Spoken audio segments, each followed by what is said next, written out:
বাফুফে নির্বাচনে টাই হওয়া একটি সদস্য পদে পুনরায় ভোট গ্রহণকাল। বাংলাদেশ ফুটবল ফেডারেশন ভবনে ভোটের সময় সকাল 11টা থেকে দুপুর 1টা পর্যন্ত। চুয়াডাঙ্গা জেলা ফুটবল সংস্থার সভাপতি এখলাসউদ্দিন সুজন ও সাবেক জাতীয় অধিনায়ক সাইফুর রহমান লড়বেন নির্বাচনে। তবে নির্বাচন কার্যক্রম শেষের আগেই বাফুফের পেশাদার লীগ কমিটির সদস্য হিসেবে এখলাসউদ্দিনকে অন্তর্ভুক্ত করায় ফিফা ও এফসিতে পক্ষপাতিত্বের অভিযোগ জানিয়েছেন সাইফুর রহমান মনি।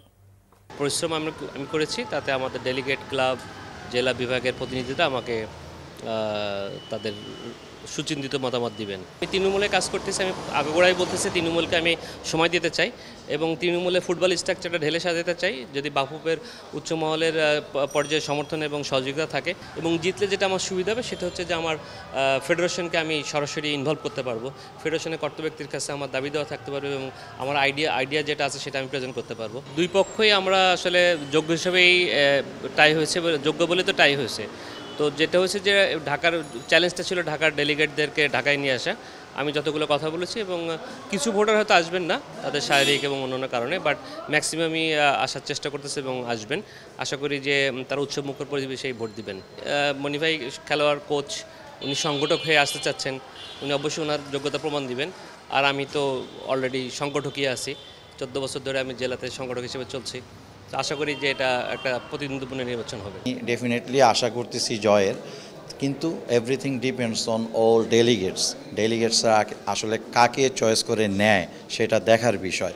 কিন্তু আমি আমার দিক থেকে সর্বোচ্চ চেষ্টা করেছি, সবার বাসায় সবার বাড়িতে যাওয়ার চেষ্টা করেছি, দেখা করেছি, সবাইকে রিকোয়েস্ট করেছি পার্সোনালি যে আপনারা আসেন, এসে একটা ভোট দিয়ে যান।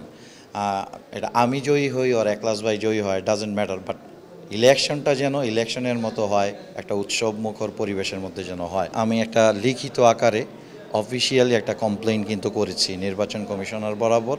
বাংলাদেশ ফুটবল ফেডারেশনের প্রেসিডেন্ট থেকে শুরু করে যত ইলেক্টেড মেম্বার আছেন, senior vice president, even secretary, সবাইকেই কিন্তু আমি অলরেডি চিঠি দিয়েছি এবং আমি ফিফা এএফসিকে অবগত করেছি। বিফোর ইলেকশন আমি একটা প্রার্থীকে যদি আমার কমিটিতে নেই, তখন সবাই কী ভাববে ফুটবল ফেডারেশনের ছত্রছায়াতেই আছে। প্রফেশনাল লিগ কমিটির মেম্বার হিসেবে এখলাস ভাই অন্তর্ভুক্ত হয়েছেন, এটা ডেফিনেটলি উনি হতেই পারেন। বাট বিফোর ইলেকশন এইভাবে সব জায়গায় যেভাবে প্রচার হচ্ছে, এটা তো আমার ইলেকশনের উপরে ইফেক্ট করতেছে। কারণ ভোটাররা কিন্তু সব কিছুর পরে দেখে, অনেক কিছুই বিবেচনা করেই কিন্তু ভোটটা দিবে। সেই ক্ষেত্রে আমি মনে করি যে এই কাজটা আমার মনে হয় যে আমাকে একটু প্রবলেমের মধ্যে ফেলেছে এবং এই প্রবলেম আমি অলরেডি ফেস করতেছি।